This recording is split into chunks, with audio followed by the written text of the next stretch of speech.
안녕하십니까. 6월 둘째 주입니다. 이제 날이 많이 무더워지고 있죠.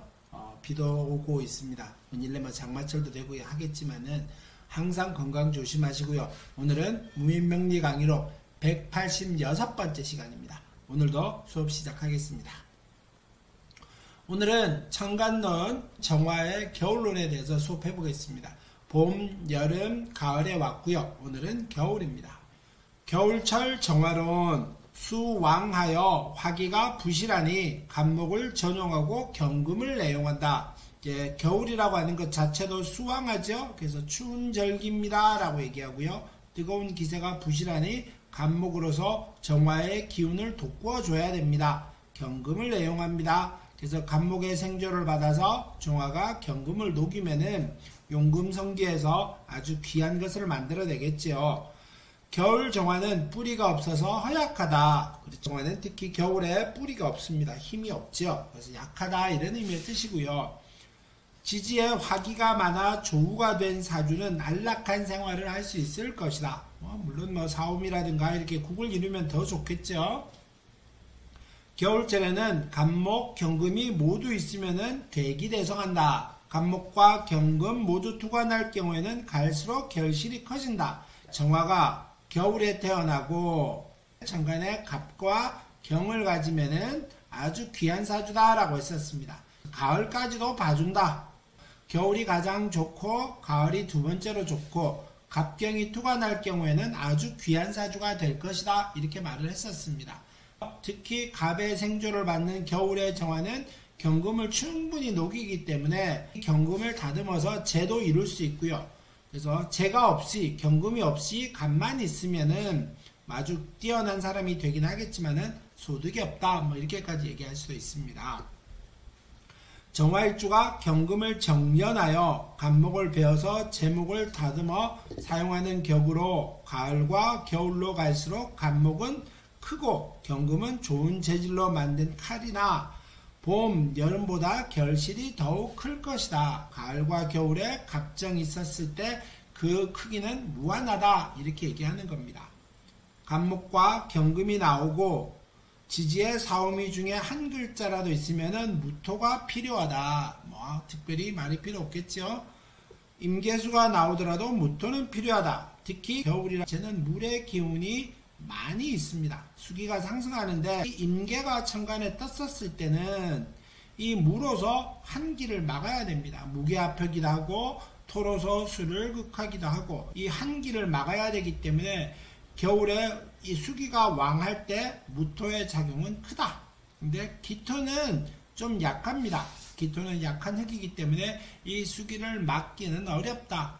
없으면은 쓸 수는 있겠다 정도는 되겠습니다만은 귀하다, 크다 이렇게 말하기는 어렵겠지요. 병화가 투관하여 신금을 합구하면 치사한 자, 쓰러진 자를 밟는 격이다. 간목, 겨울철에 보면 불에 기름을 부은 격이니 아주 잘 타게 되어 대길하다. 을목을 보면 정화는 어느 계절이라도 을목이 나타나면 연기만 나고 오히려 화기가 허약하게 되니 항상 싫어한다. 을목은 아무래도 습기를 많이 머금고 있는 물이죠. 나무입니다. 겨울에 을목이라고 하는 것은 정화의 기운을 돋구어 주기는커녕 이게 힘들게 할 수 있습니다. 만약에 어떤 목이 없다, 아주 정화의 뿌리가 약하게 있다, 이럴 때 겨울이라고 하는 것은 을목을 잠깐은 쓸 수 있긴 하겠습니다만은 간목에 비할 바는 아닙니다. 무조건 간목이 좋다, 무조건 을목이 나쁘다 이렇게 단편적으로 설명할 수는 없고요. 갑이 있으면 귀한데 사주 구성도 살펴야 되고 을이 있으면 귀한데 사주 구성도 살펴야 된다. 이런 말입니다.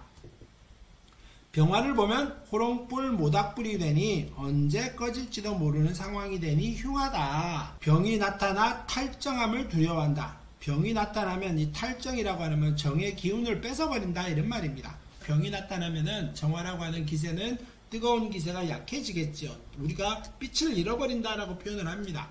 한낮에 이 병화의 촛불, 가스불 이런 거는 크게 비추지도 못하고 자신의 역할을 크게 하기는 어렵다 이런 말입니다. 더욱이 병화가 나타나면 정화는 병화의 빛을 잃게 되는 격이니 평생 가려서 사는 격이 되고 여자는 후처팔자이다. 뭐 후처팔자 이런 거는 좀 확대해석일 수 있지만은 기본적으로는 내 역할, 정화라고 하는 그 자체의 역할은 크지 않다. 뭐 이런 말의 설명입니다. 정화를 보면 대기가 약할 때는 서로 의지가 되어 길하나 쟁제가 될 우려가 있고 설사 도움이 되더라도 반드시 대가를 치러야 한다. 그래서 아주 극심하갈 때는 정화가 어떤 쓰임이 있을 수도 있습니다. 근데 그거는 아주 드문 경우고요. 그래도 의지가 되는 경우가 생길 때는 쟁제가 됩니다. 이제 궁겁쟁제 이런 역할을 말을 하는데, 그래서 쟁제가 될 소지가 있으니 반드시 대가를 치러야 한다. 길보다는 흉이 많다. 뭐 이런 정도로 생각하시고요. 무토를 보면 겨울에는 어느 일주든지 제한 제습이 급선무이므로 역시 편안하고 길하다. 무토가 습기를 제한다 이런 말이고요. 기토를 보면 땔감인 간목이 합거하여 무용지물로 만들고 기토인 습토가 정화의 화기를 흡수하는 격이니 불길하다. 정화는 간목을 꼭 써야 되는데 기토가 간목을 합거하게 되고요. 또 기토라고 하는 것 자체는 습한 기운, 물의 기운을 제어하기는 좀 쉽지는 않다 정도로 기억하시기 바랍니다.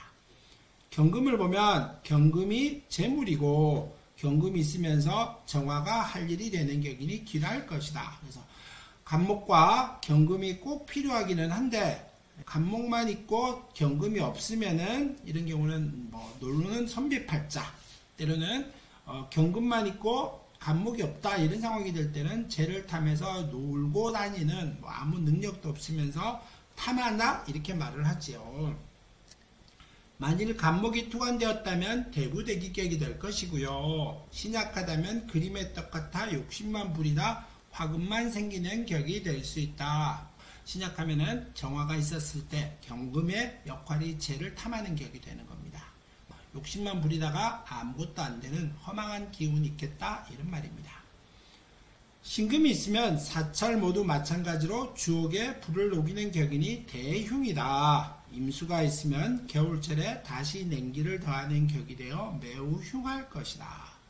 임은 쟁합함을 싫어하므로 임은 정임합의 작용이지요. 그래서 정임합하면은 정화가 자신의 본분을 잊어버리고 합하느라고 할 일을 못하게 되는 그런 팔자가 되기 쉽다. 임계가 투관하고 경신금이 있으면 금수가 많아 왕성하면 종살격이 된다. 종격이 된다는 의미의 뜻은 아주 좋은 의미, 좋다라고, 종격이 된다는 의미의 뜻은 아주 귀한 사주가 되는 것은 맞습니다. 그렇지만은 종격은 운의 기복을 많이 탔죠. 그러다 보니 대운의 영향을 크게 많이 받습니다. 그러니까 사주의 틀을 잘 봐야 된다 정도로 기억하시기 바라겠습니다. 개수가 있으면은 겨울에 눈보라치는 형상이니 더욱 춥고 대지가 얼어버리는 형상이 되어 흉할 것이다. 개수 자체는 정화와 개수는 충의 작용이 생기고요. 불을 꺼버리는 보슬비 같은 역할을 합니다. 그러니까 얼어버리는 형상으로서 힘들다, 좋은 의미는 아니다 이렇게 얘기합니다. 해월 보겠습니다. 해월, 간목이 있으며 임수와 경금이 있으면 부귀하다. 그래서 해월에는 갑이 있고요. 임과 경이 투관하고 있으면 아주 귀하다. 임수의 세력이 강하면 기토가 임수를 흔들어서 간목의 길을 배양하여야 한다. 무토가 억제함이 좋긴 합니다만은 그나마 이 기토라도 써먹을 수는 있다. 이런 정도겠고요. 갑경을 병용하고 무토로 재수함을 기뻐하며 이미 쟁제하거나 병이 탈광함을 두려워한다. 갑경만 있다, 정화가 있으면 좋고 수가 왕한데 무토로서 수를 제어하면 아주 기쁘다. 수왕지절에 화는 약하기만 하고요. 위축된 상태가 가장 절정일 때이니 반드시 간목으로 보신하고 수화가 통관되어야 한다. 사주 경험으로 보다 보니까 상담하다 보니까 정화가 간목을 천간에 띄우고 있는 사람은 그래도 어느 정도의 자기의 어떤 능력, 밥벌이, 행동 이런 것들은 하더라 이렇게 기억하고 있습니다. 어떤 택일하실 기회가 있었을 때, 출생 택일하실 기회가 있었을 때 꼭 한번 살펴보시기 바라겠습니다. 간목이 왕하면 경금을 취하여 벽갑하여야 한다. 간목이 많았었을 때 경금으로서 간목을 조금 제어해야 됩니다. 그래야지 어떤 천방지축이 안 되고요. 그 어떤 간목이 귀하게 작용을 하는 겁니다. 그 그 다음에 성격은 해월의 성격입니다. 정화가 해월에 태어났을 때 성격은 남녀 불문하고 공부에 고졸을 막론하고 인격이 훌륭하다. 아주 반듯한 성향이다. 이렇게 얘기할 수 있겠죠. 해월 안에 장간에 숨어있는 것이기 때문에 그렇습니다. 정직하고 근면하며 맡은 바 일에 대하여 성심성의를 다하는 성격이다. 신앙한 사람은 더욱 훌륭하다. 근데 반면에 신약하거나 격이 탁하게 될 경우에는 비인격자가 되기도 하고요. 때로는 협심하고 인색하기도 하다. 요거는 사주의 구성을 좀 보고 살펴야 되겠다. 요런 정도로 기억하십시오. 건강은 중기생은 무병장수하는데 초기생이나 정기생은 어쩔 수 없이 허약하다. 가운 고관의 후손이거나 저명인사로 이 저명인사의 자제를 태어나는 경향이 많다. 부업에 승계하는 팔자다. 귀하다. 이렇게 되면 대신에 이제 해월을 충한다라든가 사에 충한다라든가 그 다음에 때로는 해가 있어서 해에 형의 기술을 이룬다라든가 이럴 때는 사주의 구성을 좀 살펴봐야 되는 겁니다. 부부는 원앙금실이요 처덕이나 부덕이 높다. 역시 혼잡하거나 탁하면 안 되겠죠. 직업은 더러운 일이나 힘든 일과는 전혀 연관이 없다. 귀하게 됩니다. 이런 말입니다. 다음에 자월 보겠습니다. 자월에는 금수가 강하므로 목화가 있어야 하며 목이나 화가 없으면 빈천하게 살고 목화가 없고 사주가 금수일색일 때는 종살객이 되어 대부되게 할 수 있다. 이것도 아까 전에 말씀드렸다시피 종살은 사주의 구성을 좀 잘 살펴야 됩니다. 갑경을 병용하고 개수를 두려워한다. 갑경은 항상 얘기가 나옵니다. 개수는 충하기 때문에 그렇죠. 자월 정화는 지난 해월의 정화와 원리가 대동소이하다. 간목은 기쁨이요 경금이 길인데 금수가 왕하면 병화 무토가 모두 희용이 된다. 금수가 왕하니까 병화가 좀 그 금의 기세를 제어하는 것도 괜찮겠고 정화의 기세를 도와주기도 하고요. 수가 많으면 무토로서 제해야 되고요. 목화가 전혀 없으면 종살격에 해당한다. 성격은 외윤에 강하고 타협할 줄 모르는 성격이고 신경질이 많은 사람인데 이기적인 편이다. 목화가 왕성하면 호걸지풍이 되고요. 금수가 왕하면 탁상공론형의 사람이 되기가 쉽습니다. 건강은 수술이나 상해를 입는다. 산에 오르면 낙상하기 쉽고 강이나 바다에 나가면 익사하기 쉽다. 이런 경우는 항상 그렇겠죠. 충하다 보니 자월은 정화와 충합니다. 근데 이제 이 제월을 충하다 보니 자안에는 임계가 있지요. 근데 임보다는 계가 등령을 하고 있습니다. 그러니까 정화와는 충하지요. 그래서 이런 말을 하는 겁니다. 가우는 동지전에 출생하면 귀문 출신이요 동지 후에는 한미한 집안 출신이다. 부부는 성격전 차이 혹은 경제적 원인으로 이혼하는 자가 많다. 드물지만 자손 때문에 이렇게 속을 상해서 부부간의 사이가 멀어지고 있는 경우들도 있습니다. 직업으로서는 페인트공, 미장공, 어부, 운전직이 많다. 이거는 그래도 사주가 잘 가꾸고 있으면은 정화가 자월에 태어나도 이 개수의 역할, 때때로는 임수의 역할도 있기 때문에 이 개와 자와의 역할이 조금 더 크게 있죠. 그래서 잘 갖추고 있으면은 해자축이라든가 해자축의 기세가 있다라든가 이렇게 되면은 아주 고위직으로 오르기도 합니다. 제가 아는 분이 한 분이 정화가 축월에 이렇게 기세를 가지고 있는 사람도 있었지요. 그 다음에 축월 보겠습니다. 똑같이 갑경을 병용한다. 축월은 목화가 있어야 하며 간목이 없으면 소시민에 불과할 것이다. 그래서 임계가 투가 난다라고 하면 무기가 억제해야 되는데 갑이 있었을 때 이 기는 참 갑에 무토와 기토가 수기를 억제해야 되는데 이 기토는 간목과 합하기 때문에 참 복잡다단한 영향들을 많이 겪게 됩니다.